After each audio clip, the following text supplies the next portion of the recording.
আজকে তোমাদের সাথে আমার মায়ের হাতে ফুলকপি দিয়ে ডিমের কোরমা কিভাবে রান্না করে সেটার রেসিপি শেয়ার করব। প্রথমে হচ্ছে ফ্রাই প্যানে পেঁয়াজ কুচি করে সামান্য পরিমাণ তেল দিয়ে পেঁয়াজগুলো লাল করে ভেজে বেরেস্তা করে নেবে। বেরেস্তা হয়ে যাওয়ার পর হচ্ছে উঠিয়ে এটা আলাদা করে একটা বাটিতে রেখে দিচ্ছে। এখন হচ্ছে সেই তেলে সামান্য পরিমাণ ঘি দিয়ে আগে থাকতে সিদ্ধ করে রাখা ডিমগুলো হচ্ছে এই তেলের মধ্যে ভেজে নেবে। ডিমগুলো হচ্ছে হালকা করে ভেজে নিবে সামান্য পরিমাণ লবণ দিয়ে।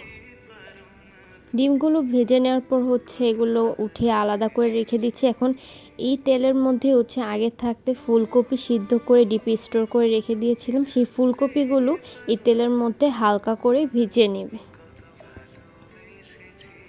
ফুলকপিগুলো ভাজা হয়ে গেলে এটা হচ্ছে আলাদা করে বাটিতে উঠিয়ে নিচ্ছে।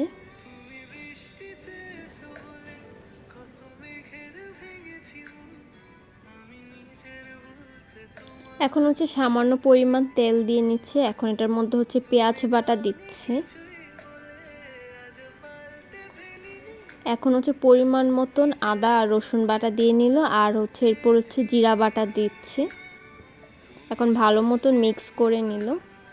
এখন হচ্ছে দুটা এলাচ আর হলো হচ্ছে একটা দারুচিনি দিয়ে এখন ভালো মতন মিক্স করে নেওয়ার পর হচ্ছে ব্লেন্ডারে কাঁচা মরিচ ব্লেন্ডার করে নিয়েছে। এখন সামান্য পরিমাণ কাঁচা মরিচের পেস্টটা দিয়ে নিয়েছে। এখন হচ্ছে পরিমাণ মতন লবণ আর যেই উপাদানগুলো ভেজে রেখেছিল ফুলকপি ডিম, এখন সেগুলো দিয়ে দিচ্ছে।